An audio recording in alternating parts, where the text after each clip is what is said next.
নীরবতা ভেঙে ফিরছে আওয়ামী লীগ। শুরু হচ্ছে কি তবে নতুন রাজনৈতিক খেল? রাজপথে নেই মিছিল, তবুও ভেতরে ভেতরে চলছে বড় প্রস্তুতি। এটা কি শুধু টিকে থাকার লড়াই, নাকি বড় কিছু আসছে সামনে? বাংলাদেশের রাজনৈতিক অঙ্গনে আবারও সক্রিয় হওয়ার প্রস্তুতি নিচ্ছে কার্যক্রম নিষিদ্ধ দল আওয়ামী লীগ। দলীয় সূত্র বলছে, দীর্ঘ সময়ের চাপ ও অস্থিরতার পর এবার পরিকল্পিতভাবে মাঠে নামতে চায় তারা।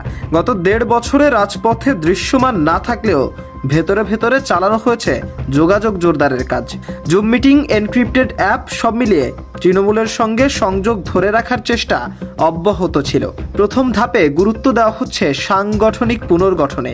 জেলা, মহানগর ও উপজেলা পর্যায়ে কমিটিগুলোকে আবারও সক্রিয় করার উদ্যোগ চলছে। রাজনৈতিক কৌশল হিসেবেও পরিবর্তন আনছে দলটি। সরাসরি সংঘাতের বদলে আইনি ও সাংবিধানিক প্রক্রিয়ার উপর জোর দিচ্ছে নেতৃত্ব। সবচেয়ে বড় পরিবর্তন দেখা যাচ্ছে নেতৃত্বে।